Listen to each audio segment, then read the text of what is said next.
ambitionnelle, femme qui n'a pas peur de s'affirmer, prendre sa place et donner le meilleur d'elle-même afin d'avoir ce qu'elle veut.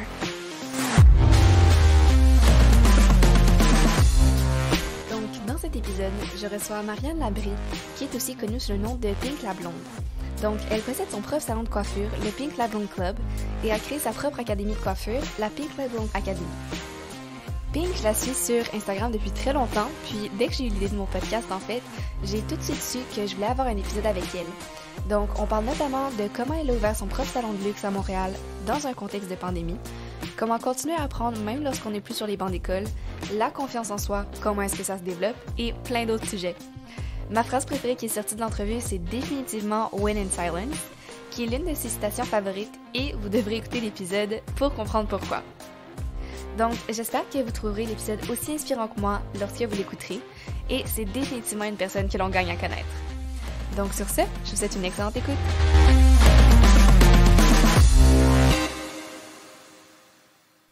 Donc, Marianne, merci beaucoup d'être avec moi aujourd'hui sur le podcast. Plaisir, merci de m'avoir invitée. Tout l'honneur est pour moi, honnêtement, depuis le moment que je veux faire ça. Je suis sur les réseaux sociaux depuis peut-être 3 ans, je dirais. Je sais que c'est ta première apparition sur un podcast, si je me trompe pas. Oui, exactement. Je pense que c'est de t'avoir rencontré l'autre jour au salon. Ça m'a donné le goût de dire oui, en fait, puis de le faire. Fait que me voilà. Je suis super contente. Donc, écoute, pour commencer, j'aimerais savoir si tu pouvais nous décrire un peu ton parcours, puis qui tu es en tant que personne. Parfait. Bien, pour ceux qui ne me connaissent pas, je m'appelle Marianne Labrie. On me connaît un petit peu plus sous le nom de Pink la Blonde sur Instagram. En fait, je dirais que mon premier chapeau, c'est être coloriste parce que c'est comme ça que je pense que je me suis fait un nom sur les réseaux sociaux puis tout ça. Ça fait maintenant 10 ans que je fais de la couleur, que je travaille en coiffure. Puis j'ai débuté mon parcours à Shawinigan, dans une petite ville à peu près à 2 heures de Montréal. Je suis allée au cégep, en fait, une session pour comprendre que je devais faire de quoi d'un petit peu plus concret. Fait que j'ai décidé de m'inscrire en coiffeur. Toutes mes amies étaient comme « fais ça ». Puis j'avais toujours aimé jouer dans les cheveux de mes amis, mais je pensais pas en faire un métier. Fait que je me suis inscrite au DEP en coiffure. J'ai adoré vraiment plus que ce que je pensais. Fait qu'à partir de ce moment-là, je me suis dit, OK, ben si je fais ça, je vais me donner à fond, puis mon but, ça va être vraiment d'être la meilleure là-dedans. Fait que c'est 2 ans plus tard, après mon cours, que j'ai déménagé à Montréal pour toucher l'industrie, mais un peu plus dans la cour des grands. C'est là que je me voyais un petit peu plus évoluer là, dans une grande ville. Donc, j'ai déménagé à Montréal. J'ai travaillé pendant 4 ans chez Coiffure Blunt, qui était comme un de mes salons coup de cœur là, quand je regardais les salons à Montréal. Quand j'ai rencontré la propriétaire, c'était vraiment un coup de foudre. Fait que j'ai travaillé là pendant 4 ans. Ensuite de ça, pendant que j'étais là-bas, j'ai commencé à donner de l'éducation. Puis ça, c'est un peu particulier comment ça s'est passé. En fait, les gens me demandaient de l'éducation comme les coiffeurs, mais j'avais jamais fait ça. Fait que c'était un peu comme... j'avais comme le petit sentiment un peu d'impostage. Puis au début, je disais simplement non, parce que quand les gens me demandaient une formation, je disais, ben écoute, non, moi, je suis coiffeuse, tu sais, je fais des cheveux derrière la chaise, mais je donne pas de formation. Puis à un moment donné, quand ça faisait 5, 6, 7, 8, 9, 10 personnes qui me le demandaient, je l'ai juste faite. Fait que ma première formation que j'ai donnée, c'est en 2019, puis c'était dans un salon au Nouveau-Brunswick, fait qu'ils m'ont fly là-bas. Fait que c'est comme ça que mon education journey a commencé. Après ça, 1 an plus tard, j'ai décidé, ben la pandémie a hit, puis ça m'a fait beaucoup réfléchir sur ma situation, tout ça, puis je me suis dit, je pense qu'il est temps que je vole de mes propres ailes et que j'ouvre mon salon. Fait que ça, c'était le début du Pink la Blonde Club. Et fait que ça va faire 2 ans bientôt qu'on est ouvert. Puis pour terminer mon parcours, là, on vient juste de lancer une académie de coiffure en janvier dernier. Fait que non seulement je donne des formations un petit peu partout à travers le Canada, même à l'international maintenant, mais aussi on forme des nouveaux talents, fait que des gens qui n'ont pas d'expérience en coiffure à même le Pink la Blonde Club. Fait que c'est là où j'en suis aujourd'hui. Ben, honnêtement, c'est super intéressant d'entendre parce que, comme tu dis au début, quand les gens t'approchaient pour donner des formations, tu disais non, syndrome de l'imposteur. Puis aujourd'hui, justement, tu as ta propre école de coiffure, c'est vraiment l'académie. J'aurais jamais pensé un jour donner des cours de coiffure dans ma vie ou être une éducatrice, puis tu sais, voyager pour ça. Fait que non, c'est vraiment fou où la vie peut nous mener. Absolument. Puis tu parles justement de la formation, tu as fait un DEP, si je me Exactement. trompe pas. Le DEP, est-ce que par la suite, tu as appris sur le tas pour te spécialiser ou tu as suivi d'autres formations pour gagner en expérience? Oui, c'est une très bonne question. Suite au DEP, c'est certain qu'on ne se sent pas super confiant. Tu sais, je veux dire, on connaît la base, mais sans plus. Fait que j'ai été vraiment chanceuse. Le salon où je travaillais à Shawinigan, c'est le salon où je faisais faire mes propres cheveux. Puis les filles qui travaillaient là étaient jeunes, ils étaient cool. Puis j'ai beaucoup, beaucoup appris d'elles. Fait que aussitôt que je n'étais pas occupée, là, j'allais me planter à côté d'une fille. Je la regardais travailler. J'étais fatigante. Là, je posais toutes mes questions. Puis je soquais l'information autant que je pouvais trouver en ligne, des formations avec des artistes aussi que j'aime. J'en ai suivi partout dans le monde aussi. Fait que je pense que l'éducation que j'ai prise, c'est vraiment ça qui m'a toujours fuel, si je peux dire, puis qui m'a vraiment donné envie de me dépasser, puis d'acquérir des nouvelles techniques, des nouvelles connaissances, jusqu'à temps où est-ce que moi, j'arrive avec mes propres techniques, puis que là, je crée des techniques là, à la Pink la Blonde, puis que les gens veulent suivre ces techniques-là. Mais encore aujourd'hui, je fais des formations toutes les semaines, autant en ligne qu'avec des artistes que j'aime. Fait que non, je pense que c'est super important de continuer là à apprendre toujours. Ben c'est ça, justement. Poursuivre son éducation hors de l'école, puis se spécialiser, c'est tellement important. Puis comme tu vois, ça a absolument porté fruit dans ton cas. Puis je pense qu'aujourd'hui, tu es réputée dans ton milieu. Puis j'ai beaucoup d'amis aussi qui viennent au salon, donc on est une petite gang. Moi, je fais pas mes cheveux parce que... T'as une belle couleur naturelle. Je suis rousse. Vous voyez pas la gang, mais c'est magnifique. C'est ça, on me dit tout le temps, fais-toi pas les cheveux. Mais si je pouvais, c'est certain que je me ferais des mèches ou un balayage chez toi, c'est sûr. J'adore, c'est gentil. Puis, parlant justement de ton salon, Pink la Blonde Club, je voulais savoir, est-ce qu'il y a un élément déclencheur qui t'a poussé à ouvrir justement le salon? Bien, c'est sûr que je vais être super franche, j'ai jamais eu l'intention d'ouvrir un salon. J'ai toujours eu la fibre très entrepreneuriale, mais ouvrir un salon, avoir des employés, c'était pas quelque chose que je voulais faire. Puis là, je vais vous raconter le truth, que j'ai pas raconté à beaucoup de monde dans la vie. Mais moi, quand je travaillais au Blonde, puis que là, la pandémie a hit, tout ça, j'étais très sollicitée pour mes conseils de produits. Sur Instagram, là, mes DM, c'était rempli de « Ah, qu'est-ce que tu me suggères comme produit? » et tout ça. Puis à ce moment-là, moi, ce que j'ai eu envie de faire pendant la pandémie, c'était de partir un e-commerce avec de l'éducation en ligne, mais aussi avec des produits.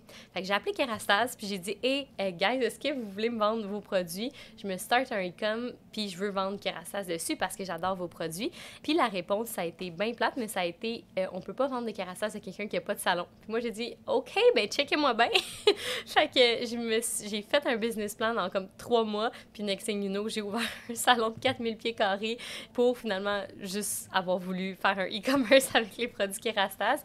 C'est le business plan, il a vraiment parti de vouloir faire un e-com. Finalement, j'ai transformé ça en quelque chose de way bigger, mais je suis vraiment contente de l'avoir fait comme ça. Ben vraiment. Puis en plus, le fait que tu parles du fait qu'au départ, tu sais, c'était juste un e-commerce, puis là, t'es rendu avec un salon de 4000 pieds carrés, comme tu dis. C'est fou, là. Oui, c'est ça. C'est quand même fou de le voir de même, puis à y repenser.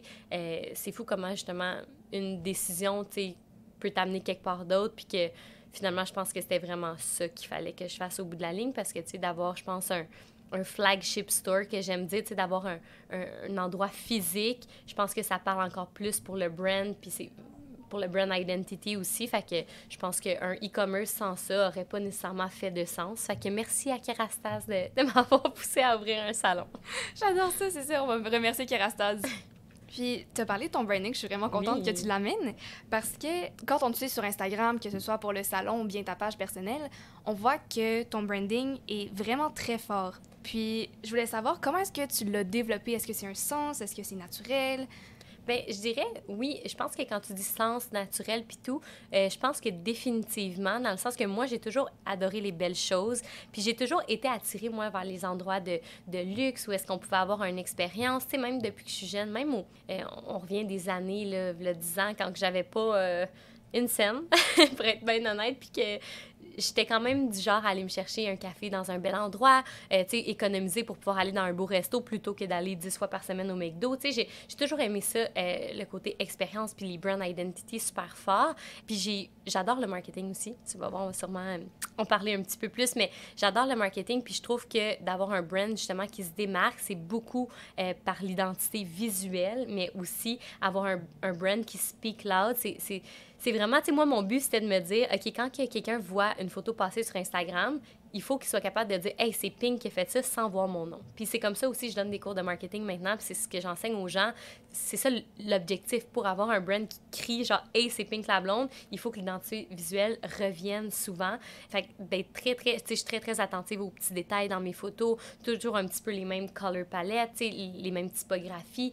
Même, tu sais, je pense que je poste un café glacé à tous les jours sur mon Instagram, tu sais, c'est super niaiseux, mais les gens m'identifient aussi beaucoup pour ça. Fait que ça fait partie du brand aussi. Fait que c'est tous les petits détails comme ça qu'il faut qu'ils reviennent. Je pense que c'est comme ça. Ça a été comme un peu naturel pour moi de créer ce brand-là. Dans le fond, de mettre les belles choses que j'aimais de l'avant puis de respecter un certain créneau, là, on va dire. Mm-hmm. Fait que de ce que je comprends, ton branding, pour qu'il stand out, souvent, il doit être personnel à toi, dans le fond. 100%. Je pense que si nous, on aime notre branding, ça va être naturel et facile de mettre de l'avant. Fait que c'est pour ça que c'est différent pour une business qui n'a pas son nom mis de l'avant. Mais mettons, si je pense juste à mon Instagram personnel puis à mon branding vraiment Pink la blonde, tu sais, c'est vraiment autour de moi. Fait que c'est tellement naturel de faire. Puis tu sais, les gens sont comme, tu sais, comment tu fais pour... Parce que moi, mettons, j'utilise pas des trucs comme feed preview puis des choses comme ça. Tu sais, c'est vraiment organique, mais c'est que naturellement, tu sais, les vêtements que je porte vont être des couleurs similaires. Les photos que je vais prendre, l'environnement dans lequel je vais me tenir aussi va être similaire. Fait que ça vient que naturellement, ça crée un brand identity, je pense, qui est fort. C'est ça, puis c'est ça. Les gens, allez voir son Instagram par la suite, mais vous allez voir, il est magnifique. Merci. Moi, je m'en inspire des fois, honnêtement, pour voir si tout fit. J'adore ton Instagram. Merci. Justement, peut-être, comme tu dis, tu as toujours aimé les belles choses, le sens de l'esthétisme, mais est-ce que peut-être quelqu'un qui l'a moins, comment est-ce qu'on peut soit s'améliorer ou créer un branding qui est très fort, admettons? Comment est-ce qu'on peut développer son sens du branding, tu penses? Je pense que c'est d'avoir une stratégie. Si c'est pas naturel, tu sais, admettons de prendre une belle photo, tu sais, parce que le branding, ça touche vraiment plein de choses, là, on s'entend, tu sais, t'as le branding visuel, tout ça, il faut que ça soit cohérent. Si ça vient pas naturellement, justement, d'être cohérent, mais là, il faut s'aider avec une stratégie. Il faut utiliser des applications qui vont nous aider à visualiser, OK, est-ce que mon feed va faire du sens? Il faut aussi, tu sais, comme... Quand on parle de branding, c'est aussi la voix derrière le brand, tu sais, c'est aussi se mettre de l'avant. Fait que si on parle vraiment d'un branding personnel, il faut vous voir, il faut que vous vous mettez de l'avant, il faut que vous ayez une stratégie, il faut qu'il y ait un purpose, une mission en arrière de tout ça pour que ça soit cohérent. Fait que je pense que mon truc, ça serait vraiment de prendre un step back puis vraiment, tu sais, d'analyser, OK, où est-ce que je m'en vais, comment je veux parler à mon audience, c'est qui ma clientèle cible, qu'est-ce qu'elle aime, puis vraiment comme identifier tout ça, choisir, 4 couleurs qui vont revenir souvent dans notre feed, choisir une typographie, choisir une image, tu sais, choisir des thèmes qui nous ressemblent aussi, qu'on veut mettre de l'avant. Puis juste, quand je dis cohérent, c'est que ça revienne. Tu sais, il faut vraiment... C'est prouvé que ça prend à peu près 9 à 15 fois avant que quelqu'un voit quelque chose pour, premièrement, l'assimiler. Fait qu'imaginez, mais admettons, si vous vendez un produit puis que vous le mettez une fois par semaine de l'avant, la personne, ça vient pas écrire dans le cerveau comme que c'est vous qui vendez ce produit puis ce produit-là, il fait quoi? Fait qu'il faut vraiment être, je vais dire, fatigant. Ouais, pour avoir un branding fort, je pense que c'est ça. C'est d'avoir une stratégie puis de pas avoir peur de la mettre de l'avant puis d'enlever le petit sentiment d'imposteur, de le mettre de côté puis vraiment... se mettre de l'avant pour les personnes qui veulent nous voir au final. Mm-hmm. Totalement. Puis ça me fait penser, justement, est-ce que ton nom Pink la blonde a été déterminé avant ou après que tu aies fait ton branding? Avant, fait que ça, c'est une bonne question. Tout le monde me demande tout le temps, c'est quoi ce nom-là, tu sais, ça vient d'où? Puis honnêtement, c'est rien de glamour. Pink la blonde, c'est mon nom sur Instagram depuis forever, fait qu'on parle de bien avant que je sois une coiffeuse. Fait que non, ça l'a vraiment pas de lien. Je pense que c'est vraiment le fait que toutes les clientes prenaient rendez-vous avec moi. Là, je parle de 5-6 ans. Ils voyaient ce que je faisais parce que je le mettais beaucoup de l'avant sur Instagram. Puis là, c'était mon nom Instagram. Fait que ce que les gens faisaient, c'est qu'ils appelaient au salon. « Hey, j'aimerais prendre un rendez-vous avec Pink la blonde parce qu'ils m'avaient trouvé sur Instagram. » Puis ça a juste vraiment découlé comme ça, que ça crée naturellement comme un brand autour de moi, on va dire. Puis même encore aujourd'hui, mes clients, je suis même pas sûre qu'ils connaissent mon nom. C'est vraiment comme, tu sais, puis même mes amis, mon surnom, c'est Pink. C'est vraiment... C'est devenu comme ça naturellement. Fait que ça fait partie de ton identité, en fait, Pink. 100%. Ah oui, non, c'est fou, là, comme, tu sais, mes amis, ma famille, tout le monde, c'est Pink, Pink, Pink, Pink, Pink. Il y a pas de... Je me fais pas appeler Marie, là, c'est vraiment Pink. C'est trop drôle, parce qu'en même temps, c'est ça, même moi, avant de t'interviewer, j'avais tout le temps en tête Pink la blonde, mais j'étais comme, non, son nom, c'est Marianne. Exactement. Je peux pas dire « Hey, Pink ». Mais je suis pas offusquée du tout, même que j'adore quand les gens m'appellent Pink. Ça fait partie de moi depuis tellement longtemps que c'est pas juste, justement, un brand. Puis, tu sais, j'ai appelé mon salon Pink la blonde Club parce que dans ma tête, c'était comme... Je me disais, OK, mais à quoi bon refaire un brand de zéro quand j'ai déjà la communauté qui me suit, tu sais? Fait que c'est pour ça que j'ai appelé Pink La Blonde Club, pour que les gens sentent qu'ils font partie, puis que c'est une entité, puis tout ça. Mais ça reste que Pink La Blonde, c'est vraiment mon identité personnelle, on va dire, sur les réseaux sociaux.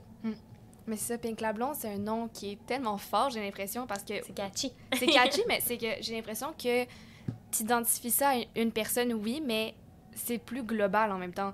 Fait que c'est pas comme si tu avais nommé ton salon à ton nom et club. Pink La Blonde, j'ai l'impression que ça identifie vraiment la brand. Exactement. C'est comme une entité, puis c'est comme ça que je veux que les gens le voient.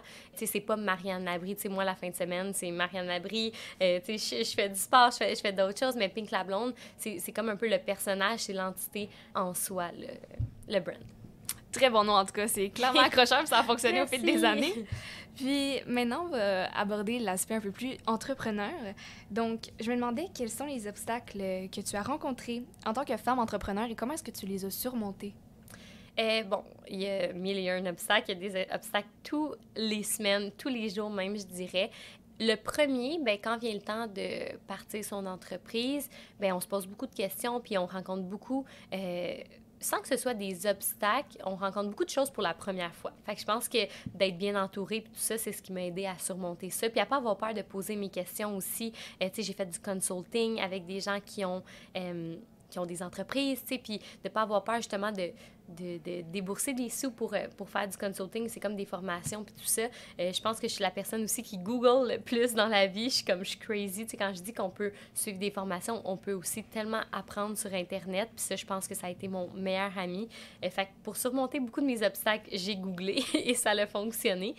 Sinon, je dirais qu'il y a un obstacle que je vis au quotidien en tant que solo entrepreneur, c'est que je suis seule. Fait que c'est de sentir seule, souvent, c'est quelque chose que je pense que les gens ne mettent pas beaucoup de l'avant. Tu sais, on ne veut pas tout le temps parler du négatif puis tout ça, mais c'est une réalité. Puis en entreprise, les gens sont souvent avec des partenaires. Il y a souvent beaucoup de monde d'impliqués versus moi, je suis toute seule, puis il y en a plein d'autres, puis je leur lève mon chapeau. Mais c'est difficile quand on a une problématique. Tu sais, on ne peut pas se retourner vers nos employés parce que c'est pas à eux d'entendre parler de ce qui se passe un peu moins bien. On peut pas non plus se retourner nécessairement vers nos amis parce qu'ils peuvent pas nous donner une réponse, tu sais. Fait que ça devient un petit peu solo mission. Fait que ça, c'est sûr que c'est quelque chose que je vis encore au quotidien. Mais sinon, je dirais que tout est vraiment surmontable. Je pense qu'il faut vraiment savoir s'entourer puis pas avoir peur justement de continuer de s'éduquer puis de poser nos questions, là. Parce que des challenges, il va toujours en avoir. Puis aussi, laisser un petit peu le côté, des fois, de la perfection, parce qu'écoute, en ce moment, tu me demanderais c'est quoi mon métier, puis je ne saurais pas trop te dire si je suis comptable, si je suis une adjointe administrative, si je suis coiffeuse, tu sais, je porte 1001 chapeaux. Fait que je pense que des fois, il faut laisser un petit peu tomber le côté là, perfection, puis juste, j'aime beaucoup la phrase qui dit « better done than perfect », mais je pense que pour aller de l'avant, puis pour avoir une business qui est successful, on n'a pas le choix de penser comme ça. Mm-hmm. Puis tu dis que tu as suivi des formations en ligne. Est-ce que c'était des formations... C'était quel genre de formation que tu as suivi, en fait? Oh mon Dieu, de tout. Vous irez voir le site Udemy, pour ceux qui connaissent pas ça. C'est un site, ben, je suis sûre que tu sais c'est quoi, mais on peut apprendre de tout. Tu peux apprendre à jongler sur ce site-là, comme tu peux apprendre. Tu peux suivre des cours de comptabilité, d'administration, de gestion du temps. Tu sais, je paye aussi des formations là-dessus pour mes employés. C'est des formations qui se détaillent sans blague, à 15 $ jusqu'à 500 $. Puis ça vaut vraiment la peine. Puis moi, j'ai vraiment comme mentalité que n'importe quel apprentissage est un bel apprentissage. Des fois, tu vas suivre une formation, 2-3 heures, tu n'auras pas appris 1001 affaires, mais des fois, ça va être une affaire que tu vas bien avoir assimilée. Puis moi, en tout cas, dans mon parcours, ça fait toute la différence. Sinon, j'ai suivi toutes les formations de Jenna Ketcher. Je ne sais pas si tu la connais. C'est une pro, genre une gourou du marketing. Puis elle m'a beaucoup... Marketing et business, je dirais. Elle a un site web, jennaketcher.com. Puis j'ai tout suivi ses formations. J'ai tellement appris d'elle. Tout ce que je sais en marketing, parce que j'ai pas fait de bac en marketing ou de quoi que ce soit, je l'ai appris quasiment tout de elle. Puis de d'autres personnes qu'elle parle beaucoup aussi. D'autres, des fois, elle fait des collaborations avec d'autres personnes super inspirantes. Ils font des genres de mentorship que tu peux prendre en ligne. Fait que c'est vraiment en suivant plein de petites formations comme ça que j'ai appris qu'est-ce que je sais. Je lis quand même beaucoup de livres aussi de comptabilité, aussi de marketing, de business, puis ça m'aide beaucoup là, à comprendre des principes. Très intéressant. Moi aussi, j'utilise quand tu as dit Udemy, j'étais comme « Ah, je connais! » Parce que moi aussi, pendant la pandémie, j'avais rien à faire, j'avais l'école, mais comme, tu sais, c'était pas pareil, si je peux dire, quand t'es en ligne. Fait que je me cherchais quelque chose pour me divertir. Puis je suis tombée sur ce site-là, puis comme tu dis, il y avait des promos de cours à comme 15 $. Super abordable. C'est incroyable. Puis tu sais, des fois, t'as comme 15 heures de contenu. Oui, c'est fou, énorme. là. Puis des fois, juste pour comprendre des concepts de base ou pour... Tu sais, tu peux vraiment être... Tu sais, pour tantôt, on parlait de... Admettons, branding, il y a des cours de branding là-dessus, tu sais, il y a des cours d'Instagram, il y a des cours vraiment de tout, là. Fait que je recommande ça définitivement à tout le monde. Moi aussi, puis c'est ça. La seule, c'est Jenna Kutcher, right? Jenna Kutcher, c'est Kutcher. Elle est incroyable, c'est une ancienne photographe qui était tellement bonne dans son métier en photographie que les gens ont voulu avoir des cours d'elle, fait qu'elle s'est mise à donner des cours, mais après ça, elle était tellement bookée qu'elle s'est mise à donner des cours de how to be book, tu sais, au bout de la ligne, fait que ça devient du marketing, puis elle est juste devenue une gourou du marketing, puis maintenant, elle enseigne à plein de gens. C'est une mentor pour bien des gens. On l'adore. Mais j'allais regarder ça, puis écoute, ça ressemble un peu à toi qui a commencé par des gens qui te demandent plein de conseils, puis maintenant, tu donnes toi-même des formations. Exact, c'est fou, ouais. Où la vie peut nous mener. C'est ça, le petit pattern. Puis, continuons sur encore l'entrepreneurship. Je voulais savoir s'il y a quelque chose que tu aurais aimé savoir avant de lancer Pink La Blonde Club. Oh mon Dieu, il y aurait beaucoup de choses que j'aurais voulu savoir, mais plus précisément, les ressources humaines, c'est une partie que j'ai sous-estimée. Tu sais, je suis une personne qui vibe avec à peu près n'importe qui. Moi, dans ma tête, c'est aussi l'idée derrière partir le salon, c'était comme créer un environnement où est-ce qu'on peut créer, qu'on est bien, que, tu sais, dans ma tête, moi, tout le monde était des adultes. Tu sais, quand t'es rendu à l'âge d'avoir une job, t'es un adulte, t'es responsable, mais je me suis vite rendu compte que c'était pas comme ça, puis que j'ai tout le temps eu un thinking, même quand je travaillais dans des salons, j'étais plutôt un intrapreneur qu'on appelle, fait que quelqu'un qui travaille dans une business, mais qui a quand même un sentiment qui est très entrepreneur, en fait, puis qui aide la business à aller de l'avant. Fait que j'ai jamais agi comme une employée, on va dire. J'ai toujours eu à cœur la business des autres. Puis moi, je me disais, ben crime, le salon dans lequel je travaille, s'il va bien, mais moi, je vais bien aller aussi. Fait que moi, c'était vraiment mon thinking. Tu sais, moi, quand quelqu'un rentrait pas parce qu'il était malade, ben j'en revenais pas, puis j'étais comme... Fait que ça a été très, très dur pour moi d'ouvrir une business puis de réaliser que, oh, OK, on est en 2023, c'est pas comme ça que ça se passe. Les gens, ils ont leur vie. Les gens sont pas tous... tu sais, moi, ma job, c'est ma vie. Fait mais les gens, c'est pas tout comme ça, puis c'est normal, puis c'est correct aussi. Fait que ça, il faut encore aujourd'hui que je fasse la paix avec ça. Fait que c'est quelque chose que peut-être, oui, j'aurais voulu avoir un petit heads-up. Mais écoute, est-ce que ça aurait changé quelque chose? I don't know. J'aurais peut-être été plus prête à ça. Mais ouais, un petit défi. Je pense que c'est ça aussi. Tu sais, t'as le contrôle sur ce que toi tu fais, mais jamais le contrôle sur ce que les autres font. Puis ça, 100%. Faut tellement apprendre à se détacher parce que sinon, ça va te rendre complètement folle. Exactement, tu as 100% raison. C'est vraiment ça. Puis je pense que je suis quand même quelqu'un de très sensible. Et puis, tu sais, on dit souvent que les entrepreneurs, les entrepreneurs, ça n'a pas de cœur. Puis, tu sais, ça, c'est quelque chose qu'on entend souvent. Puis moi, ma réponse maintenant à ça, après avoir ouvert une entreprise depuis 2 ans, c'est je comprends pourquoi les entrepreneurs n'ont pas de cœur à certains égards parce qu'écoute, s'il fallait care à chaque moindre détail puis qu'on n'était pas capable de se détacher, ben il n'y aurait pas beaucoup de gens qui survivraient ce monde-là, pour être super franche. Fait que je lève mon chapeau à tous ceux qui le font parce que non, c'est pas facile. Puis quand on est quelqu'un de sensible, des fois, on n'a pas le choix de mettre sa sensibilité de côté. Puis ça, c'est quelque chose qu'on vit au quotidien. Ben, c'est ça. Moi, je me considère étant comme une personne qui est assez sensible aussi. Puis, comment est-ce que, justement, tu t'es comme habituée à pratiquer ce détachement-là? Pas totalement de tes émotions, naturellement, là, mais comment est-ce que tu as appris à lâcher prise? Honnêtement, je pense que c'est quelque chose sur lequel je travaille encore parce que non, clairement, comme tu dis, on peut jamais se détacher à 100% de nos émotions. Mais je pense qu'en parlant à des gens extérieurs, moi, pour être honnête, mon chum, il est d'une grande aide pour moi parce qu'il est un employé. Fait que pour moi, ça m'aide parce que lui, il a un peu la version employé, fait qu'il dédramatise beaucoup de situations que moi, en fait, je suis tellement émotive que je suis comme... Je prends tout personnel, tu sais, on va dire, bon, pour un exemple, j'organise un team bonding activité, je mets plein de temps là-dedans, puis là, admettons, j'ai des gens qui veulent pas se présenter parce que, bon, eux sont pas tellement intéressés ou ils préfèrent avoir leur journée de congé, mais moi, ça vient super m'affecter, tu sais, puis là, je prends un exemple au hasard comme ça, mais moi, dans ma tête, je suis comme, oh mon Dieu, tu sais, je veux tout faire pour eux autres, j'organise ça, tu sais, on met beaucoup d'argent là-dedans, fait que là, c'est quelque chose, moi, qui peut me faire quand même de la peine, puis tout, puis qu'au final, lui, il est comme, ben toi, quand tu travaillais dans un salon, salon, t'étais-tu intéressée par toutes les team bonding? J'étais comme, non, tu sais, t'as raison. T'es voulu-tu tes journées de congé? Ouais. Tu sais, fait qu'il il me fait comprendre un peu que, tu sais, les gens ont leur vie, puis que c'est pas, ils ont pas nécessairement à cœur le salon. Comme, tu sais, quand t'as une business, il y a personne qui va avoir à cœur la business autant que toi quand t'es entrepreneur, tu sais, au bout de la ligne, au final. Fait que je pense que c'est là-dessus qu'il faut décrocher un peu, de faire comme, hey, c'est correct que les gens, ce soit pas juste ça leur vie, puis qu'ils carent pas pour tout. Fait que de l'avoir, puis qui dédramatise beaucoup de situations, pour moi, ça m'aide beaucoup, là. Mm-hmm.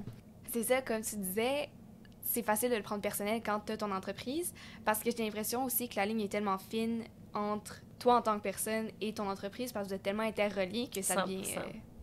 C'est ça, non, t'as 100% raison. Je pense que c'est là qu'il faut se détacher un petit peu de comme, hey, c'est pas Marianne Labrie qui aime pas, c'est pas l'idée de Marianne Labrie qui aime pas, c'est qu'eux, ils ont leur vie personnelle, puis à ce moment-là, ils n'ont pas la tête à ça, puis c'est bien correct, tu sais. Puis là, c'est un exemple super banal, mais dans chacune des situations, tu sais, quand on est une équipe de 20, c'est normal que tout le monde soit pas d'accord sur la même chose aussi. Puis je pense que ce qui a été dur pour moi aussi, c'est de perdre un petit peu mon chapeau, on va dire, d'amie, de la fille qui est inspirante, de la fille qui est le fun, pour la fille qui est la patronne, parce que quand on est patronne, il faut mettre notre chapeau aussi de discipline, il faut mettre notre chapeau un petit peu plus administratif, on va dire, qui est vraiment pas glamour au final, fait que de perdre un petit peu mon chapeau inspirant puis mon chapeau de collègue, ça a été vraiment dur pour moi aussi, là. Ça a été clairement un challenge que je suis encore en train de faire le deuil avec, puis je pense qu'il y a quand même moyen de balancer les deux, mais écoute, quand on est la patronne, on est la patronne, puis c'est un nouveau chapeau, puis il faut l'embrace. Moi aussi, j'ai remarqué ça parce que je fais aussi partie d'un comité au HEC qui s'appelle Femmes en affaires. Nice. Puis, cette année, justement, je suis présidente de ce comité-là. Félicitations. Puis, merci. Ça s'en vient à la fin, malheureusement, par contre. Mais j'ai remarqué, ce qui est le fun dans mon comité, c'est qu'on est toutes des amis, on est toute une famille, on est une gang. Mais il y a aussi le fait qu'on doit faire des projets, on doit faire des événements. Puis des fois, justement, il faut prendre des décisions qui sont plus difficiles. Puis là, tu veux que tout le monde soit heureux dans ta décision, mais tu sais qu'à la fin... pas. Moi, là, c'est ça qui me rend folle. Puis Exactement. Puis d'être la personne qui tranche, au final, c'est pas facile. Tu sais, il y en a qui sont comme « Ah, c'est cool, c'est toi qui choisis, nanana. » Non, c'est pas... Tu sais, quand t'es quelqu'un quand même qui est... Moi, je me considère comme quelqu'un qui était une très bonne employée, collègue, tout ça. Fait que c'est difficile d'avoir le rôle de la personne, justement, qui prend les décisions finales. Puis au bout de la ligne, oui, tu peux avoir comme un peu, comme on dit, pas du bénéfice, mais ça peut être bénéfique, mais d'un autre côté, il y a toujours des gens qui vont être déçus. Fait que t'as tout le temps l'impression que tu fais pas la bonne chose ou que t'en déçois quelques-uns. Fait que non, je te comprends à 100% là-dessus. Moi aussi, c'est ça, le plus gros problème, devoir déléguer des décisions. Ben, pas déléguer, en fait. Devoir prendre les décisions, déléguer les tâches. Moi, c'est vraiment ça que j'ai appris. J'étais comme, ouh, je suis moins bonne là-dedans que ce que je pensais. C'est un challenge, c'est ça. C'est pas juste je pense que c'est être un leader positif puis tout ça, mais c'est pas juste ça. Tu sais, il n'y a pas juste du positif, malheureusement. Il y a des déceptions aussi. Ouais, surtout quand t'es quelqu'un tellement sensible, parce que moi, c'est ça l'affaire, que je ressens plein d'émotions dans la vie, puis je veux que les gens soient heureux, puis s'ils le sont pas, là, je le prends sur moi-même. C'est ça, tu vas le prendre personnellement, il faut pas, il faut tellement pas, mais écoute, je dis ça, puis je me parle à moi aussi en même temps. Tout le monde, je pense que tout le monde est... Ben, peut-être pas tout le monde, mais une grande majorité des gens sont comme ça. Oui, mais surtout les gens qui sont très humains et très sensibles. Puis je pense qu'au bout de la ligne, c'est pour ça qu'on fait bien les choses. C'est juste qu'à the end of the day, quand on se retrouve avec nous le soir, ça peut être un petit peu plus difficile que quelqu'un qui est un petit peu moins empathique, on va dire. C'est totalement d'accord avec toi. Parlons un peu de développement personnel, on va mettre ça en français. My favorite topic. Exact. Donc, je te suis depuis un moment déjà sur les réseaux sociaux, puis j'ai remarqué que justement, t'adores ça aussi. Puis, t'es une source d'inspiration pour plusieurs femmes qui te suivent. Merci. Donc, ça fait plaisir. Je voulais savoir quels sont certains trucs, que ce soit une routine, une habitude de vie ou quoi que ce soit, qui sont non négociables pour toi. Moi, ça va être, je vais te dire, tous mes petits rendez-vous self-care, parce que, écoute, je travaille énormément. Mon travail, c'est ma vie. Puis, il n'y a pas de... En fait, il n'y a pas une journée où je travaille pas. Je pense que quand tu as une entreprise... Je sais, il faut que je me sette des boundaries, mais je pense que ça devient naturel. C'est ton bébé, c'est l'extension de toi-même. Fait que je pense que où est-ce que je néglige pas une partie de moi que j'adore, c'est tous mes petits rendez-vous. Self-care, pour moi, c'est tellement, tellement, tellement, tellement important pour prendre soin de moi. Fait que ça, c'est quelque chose de non négociable. Et aussi aussi niaiseux que de prendre... Je prends un bain quasiment tous les soirs, mais pour moi, ça, c'est comme un moment pour moi, que ce soit 10 minutes ou que ce soit 1 heure, c'est quand même, on va dire, un petit moment pour wash the day off, puis vraiment comme être capable de me ressourcer puis de prendre un petit moment seul à seul. Fait que ça, c'est super important. Sinon, tu parlais de routine. J'adore ça. Là, c'est peut-être pas dans le... On était dans le self-development. Ça peut être très large, là. C'est vraiment comment tu le sens. Parfait, parce que c'est ça. Je pense qu'une grosse partie de comme s'élever soi-même, mais autant, mettons, qu'on parle professionnellement, je pense que c'est de pas s'oublier. Fait que de là, les petits rendez-vous que je parlais, tu sais, autant que quand on va se faire les ongles, bon, on est pris 1h30 sans avoir à toucher à notre téléphone. C'est comme autant un challenge pour moi qu'un blessing, parce qu'en même temps, ça me permet de relaxer un peu. Fait que juste de mettre ça dans ma routine, ça me fait tellement du bien. Sinon, côté routine, je suis une personne très, très routinière, puis je pense que pour avoir du succès, on n'a pas le choix, malheureusement, de l'être. Fait que moi, j'ai tout le temps été quelqu'un qui se lève super tôt puis qui est très productive le matin. Fait que d'être aware de ça, d'être consciente de ça, puis de le mettre en place. Puis j'ai beaucoup de boundaries quand vient le temps de structurer un petit peu ma semaine. Tu sais, tout ce qui est travail, tout ce qui est important, tu sais, j'utilise des logiciels pour me remind, tu sais, comme mon agenda, tout ça, je suis une fille de to-do list. Tu sais, j'essaie d'être le plus structurée par mon affaire possible. Je sais que le matin, je suis super productive, fait que c'est là que toutes mes tâches les plus difficiles vont être faites. Quand c'est le temps de faire de la création de contenu créé, je vais laisser ça plutôt pour l'après-midi, où est-ce que là, mon cerveau, il n'a pas besoin d'être vraiment interpellé. Fait que d'être vraiment consciente de ça, puis d'être structurée, d'être à mon affaire, je pense que c'est super, super important. Mm-hmm. Tu as mentionné que dans ta routine est un peu le secret de ton succès. Oui, définitivement. Puis, je voulais savoir, en fait, comment est-ce que tu définirais le mot succès? C'est une très bonne question, puis je te dirais que le succès, je pense pas que j'y ai touché encore pour ma part, parce que le succès, pour moi, je crois que c'est la liberté. Puis ça serait de vous mentir, de vous dire que j'ai de la liberté en ce moment. Puis écoute, c'est tellement drôle parce que le commentaire que j'ai tout le temps, c'est « Ah, toi, t'es tellement chanceuse, hein? Tu peux aller faire tes ongles à 2h30 l'après-midi, le jeudi. » Oui, je suis très, très chanceuse de pouvoir y aller à 2h30. Mais écoute, je dois travailler 100 heures par semaine. Tu sais, il se passe quelque chose, tu as tout le temps ton téléphone, il faut tout le temps que tu sois prête à régler des situations. Fait que la liberté, je l'ai pas. Je l'ai pas parce que ça se peut que des fois, ça soit à 6 heures le matin que je sois obligée de bouger des clientes parce qu'une collègue peut pas se présenter au travail. Tu sais, il y a tout le temps quelque chose. Fait que tu prends au bout de la ligne les trous disponibles pour toi. Fait que tu sembles avoir de la liberté, mais c'est faux. Fait que quand je vais vous dire que j'ai touché la liberté, je pense que je vais avoir touché le succès. Puis ça va être définitivement en mettant plus de boundaries là, dans mon quotidien. Ouais, mais c'est sûr que la liberté, quand tu as ton entreprise, oui, tu peux aller faire les ongles, comme tu dis, à 2h30. Tu peux choisir de prendre tes rendez-vous quand tu veux dans ta journée, mais reste qu'après ça, tu vas devoir en soirée reprendre le temps. Exactement. Que tu as manqué. Fait que tu as la liberté de te placer placer ton horaire un peu comme tu le désires, mais au bout de la ligne, ton horaire est quand même surchargé. Donc, pour moi, c'est pas tout à fait de la liberté. C'est sûr. Puis je pense que en tant qu'entrepreneur, ça prend un certain temps. Le Pink La Blonde Club, ça a ouvert en 2021, c'est ça? Oui, ça va faire 2 ans en juin qu'on est ouvert. OK, c'est ça. Parce que moi, je pense que j'avais été pour la première fois en décembre 2021, donc ça a du sens. Ouais. Mais tu sais, on peut dire que c'est quand même un salon qui est encore assez nouveau. Oui, on est encore un start-up. Là. Fait que c'est sûr qu'en ce moment, je pense que c'est le moment, tu sais, t'es déjà hyper... voyons. J'ai tout le temps successful, j'oublie tout le temps la traduction française. Tu sais, on voit ton salon, il fonctionne super bien. Sur Instagram, les gens partagent, on voit que tu as plein de rendez-vous. Le salon, chaque fois que je viens, est tout le temps plein. Mais c'est sûr que, vu que c'est encore en démarrage, il y a tellement de choses à faire encore. C'est ça, exactement. Puis je pense que c'est aussi mon problème quand je vous dis ça, tu sais... Je porte beaucoup de chapeaux aussi. T'sais, je veux dire, Pink La Blonde, c'est une entité en soi. Il y a un travail. Je suis aussi une créatrice de contenu. Après ça, avec les 2 business, le Pink La Blonde Academy, le Pink La Blonde Club, je suis toute seule à gérer 2 business qui roulent à temps plein. Fait que, je me mets aussi une charge de travail qui est très intense. Je dirais, c'est pas tout le monde. On peut vouloir dans la vie garder... J'aurais pu partir un salon beaucoup plus petit, qui aurait bien fonctionné, que j'aurais touché le succès un petit peu plus rapidement, la liberté, comme je vous dis. Moi, c'est pas ça nécessairement qui me thrill pour l'instant. Je suis super... j'adore le challenge, j'adore embarquer dans plein de nouveaux projets. Fait que c'est quelque chose que je m'impose à moi-même. Fait que découragez-vous pas. C'est possible de toucher la liberté plus rapidement que moi, là. Ouais, mais en même temps, c'est sûr que tu dis que tu aurais pu ouvrir un plus petit salon, mais est-ce que tu aurais été autant satisfaite, tu penses? C'est ça, parce que on parlait du succès tantôt. Il y a l'atteinte du succès, mais il y a aussi se sentir fulfilled, comme on a daily basis. Puis pour moi, j'ai besoin d'être occupée, j'ai besoin de faire des choses, j'ai besoin beaucoup d'apprendre aussi. Fait que, pour moi, quand que... Admettons, je fail quelque part ou, je fais quelque chose pas parfait, je fais une erreur, c'est un apprentissage. Puis je suis autant fulfilled par ça que par gagner que par faire un shoot, que le résultat est super beau, puis que je suis comme, OK, ben tu sais, c'est fait. Tu sais, on dirait que de me mettre dans des situations difficiles, ça fait partie de quelque chose qu'au bout de la ligne me rend heureux, puis me fout... Ça paraît bizarre, mais ça fait partie de moi, je suis comme ça.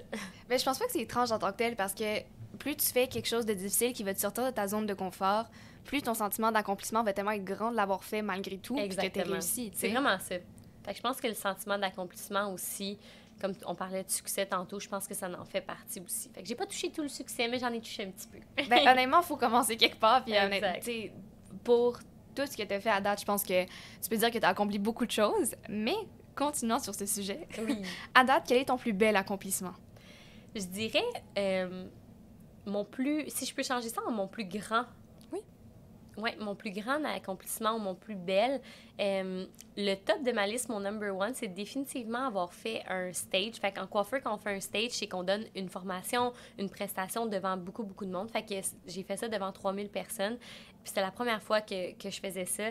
C'était super challengeant parce qu'on était 3 coiffeurs sur la même scène. Tu sais, notre texte était préappris. Fait que c'est pas juste ce que je suis habituée de faire au quotidien puis de donner une formation puis d'être dedans puis d'être tellement habituée puis que ce soit comme interactif. Là, c'était vraiment comme un show de coiffure, on peut dire. Fait que ça, c'était quelque chose. Je suis sortie de là avec des papillons, mais j'ai complètement blackout de ce qui s'est passé parce que c'était très, très, très wow. Fait que je dirais que ça doit être mon plus grand accomplissement. Après ça, je dirais quand même le salon. Parce que oui, le salon, c'était quand même ça prenait quand même... Beaucoup de monde me dit « Hey, t'es folle hein, d'avoir fait ça, ces premiers salons aussi grands avec autant de chaises, un local de 4000 pieds carrés dans le Vieux-Port. » Fait que oui, c'est aussi un grand accomplissement que je pense qu'il est toujours un work in progress encore aujourd'hui. Puis je pense que c'est ça une entreprise. Mais ouais, ça fait partie des deux grandes choses que j'ai faites puis que je suis super fière. Définitivement, le salon, écoute, en plus, il faut le dire, ça a été ouvert pendant la pandémie. Oui. Ce qui n'est pas un élément à ne pas considérer, justement, tu sais, avec la situation qui était tellement incertaine. Exact. Toi, t'as juste J'étais dit, confiante. Je me lance, on y va. Exactement. Puis, écoute, ça a super bien réussi, donc félicitations. Merci. Puis, on y a touché aussi un peu tantôt, mais je veux savoir, qu'est-ce qui te rend le plus heureuse, en général? Je veux dire créer. Ouais, créer, tu sais, comme...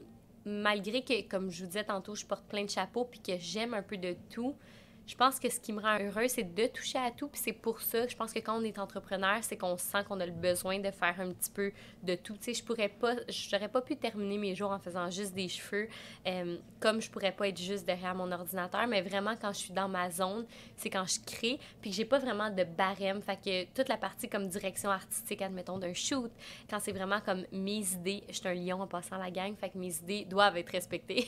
Mais oui, quand je suis en mode création, puis que c'est moi qui a le power, c'est là que je me sens le plus heureuse, définitivement. Encore une fois, on en a parlé un peu tantôt, mais comment est-ce que tu penses qu'on peut développer sa confiance en soi? Oh, c'est une bonne question, ça. Développer sa confiance en soi. Je dois avouer que je suis quelqu'un qui a toujours été quand même assez confiante, mais quand que je donne des classes, ce que je dis aux gens, c'est que il faut, quand on est bon dans quelque chose, on a confiance en soi. Quand on n'a pas confiance en soi, qu'est-ce qui se passe? C'est qu'on a souvent un lac de connaissances, right? Fait que ce soit dans n'importe quelle industrie. Tu sais, oui, ça peut être dans la vie de tous les jours, un manque de confiance en soi, mais ça part souvent d'une place où est-ce qu'on se sent pas à la hauteur. Fait que je pense que d'avoir le plus de connaissances possible, puis d'être capable de se mettre de l'avant, justement, de mettre de l'avant, en fait, ces connaissances-là, puis qu'on se sent bien dans notre zone, bien là, ça nous fait gagner de la confiance. Puis après, on peut gagner un peu du terrain, tu sais. Moi, admettons, j'ai commencé à être super confiante en coiffure parce que je me disais, hey, je connais mon topic, je sais de quoi je parle.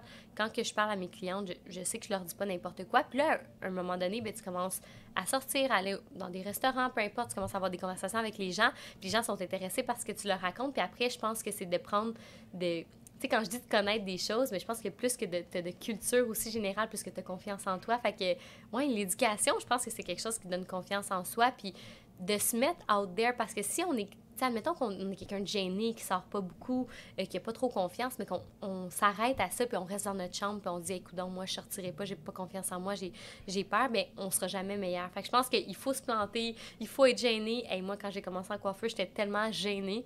Puis à force d'en faire, puis en force justement d'avoir confiance en ce que je faisais, je suis simplement devenue plus confiante. Fait que ce serait vraiment ça que je dirais, juste juste mettez-vous out there, sortez de votre zone, puis ça va venir naturellement.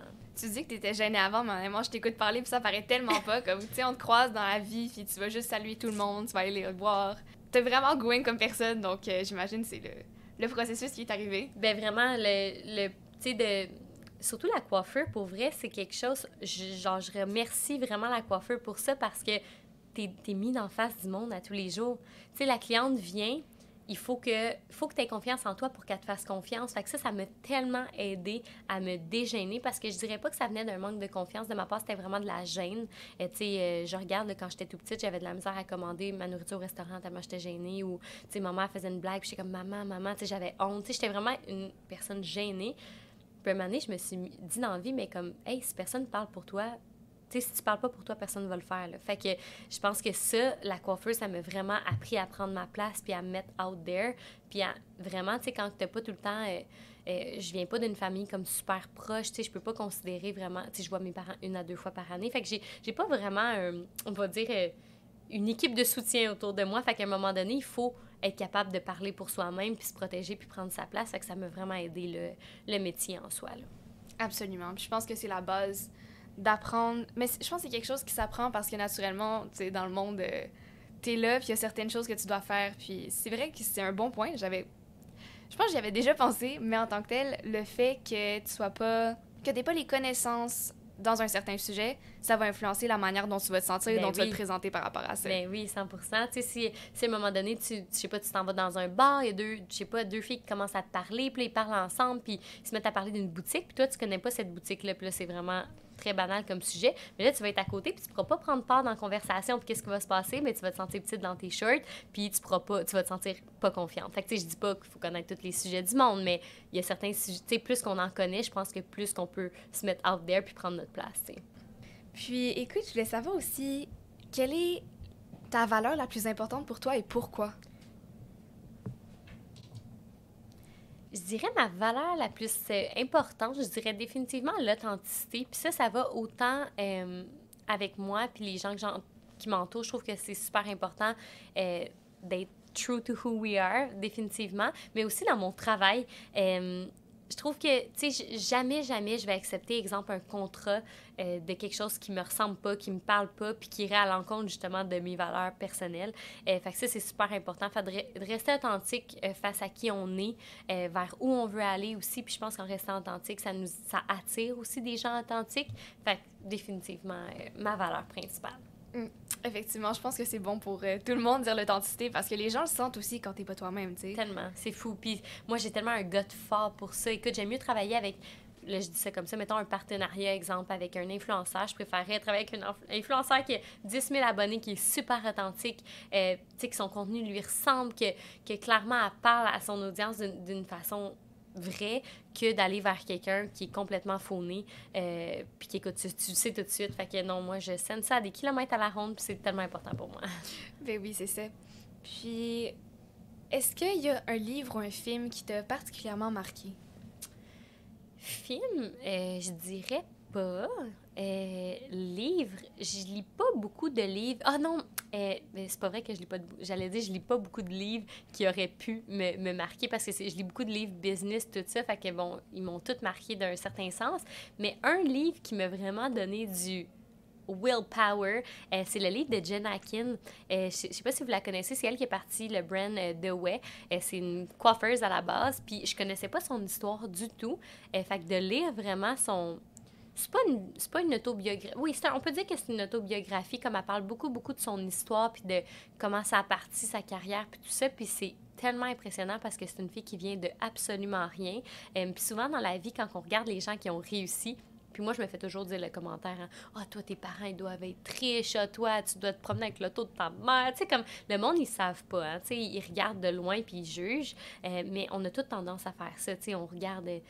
peu importe qui qu'on regarde, on a l'impression que, ils ont eu de l'aide quelque part, puis cette femme-là, Jen Akin, c'est vraiment une self-made, puis elle s'est rendue tellement loin dans le monde de la coiffure, et ce n'est que le début, est encore super jeune. Fait que son livre, là, même pour ceux qui ne sont pas coiffeurs, si vous voulez le lire, je me souviens plus du nom, il me semble que c'est Blow Me, je me souviens plus.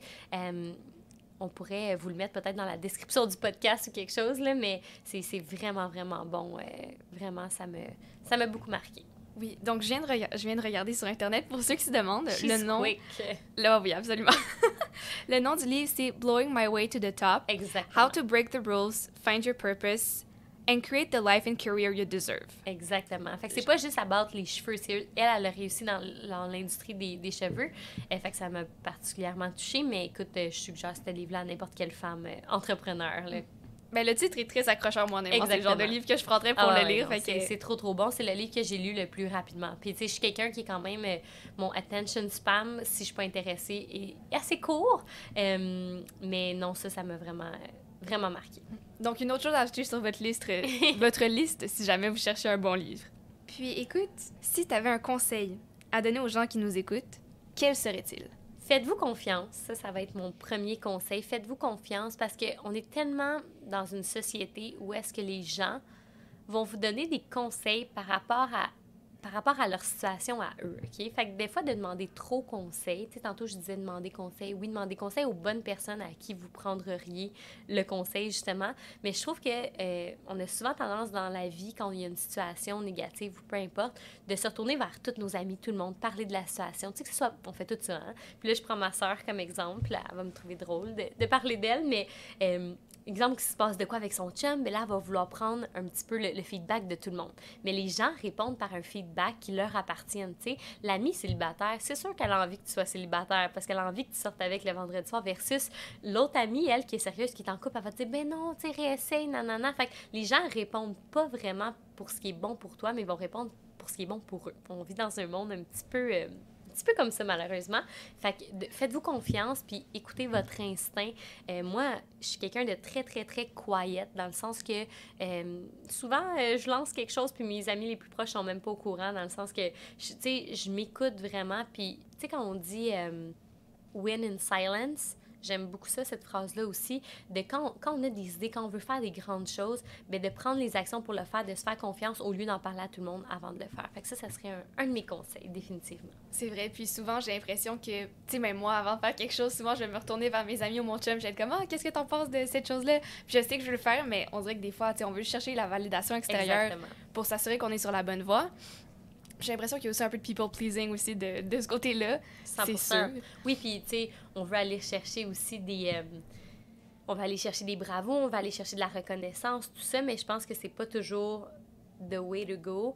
Puis justement, tu sais, si on veut demander un conseil à qui que ce soit, je pense qu'on devrait se tourner vers quelqu'un qui est un professionnel là-dedans, idéalement qui est hors de notre cercle proche. Ça serait vraiment un conseil que je donnerais. Moi, ça m'a beaucoup aidé. C'est ça, pour éviter le biais en tant que tel qui vient aussi avec tes amis. Et bien, en fait, juste ton cercle proche. C'est ça, c'est pas des gens qui sont neutres, tu sais. Fait que leur réponse sera pas neutre non plus, tu sais, leur avis. Fait que, ouais, définitivement. J'adore ça, c'est un super bon conseil, honnêtement. Win in silence, j'aime beaucoup cette phrase. Ouais. En fait. Je vais m'en rappeler maintenant pour dans la vie. Puis écoute, comme dernière question, j'aimerais ça savoir, en fait, qu'est-ce qui te rend fière d'être femme dans la vie? Honnêtement, tout me rend fière d'être femme, juste justement de me lever le matin, de pouvoir me préparer, choisir un bon outfit, puis de me démarquer dans l'industrie, même à côté de tellement d'hommes qui réussissent dans l'industrie de la coiffure. Je pense que tout ça me rend très fière. Parfait, bien écoute, Marianne, merci beaucoup d'avoir été avec moi aujourd'hui. C'est un plaisir, c'était super le fun de discuter avec toi anytime. J'ai adoré te parler, puis je pense que les gens aussi vont beaucoup apprendre de ce podcast. Merci. Donc, je suis super contente, puis merci encore. Merci à toi. Bonne fin de journée. Bye tout le monde. Bye!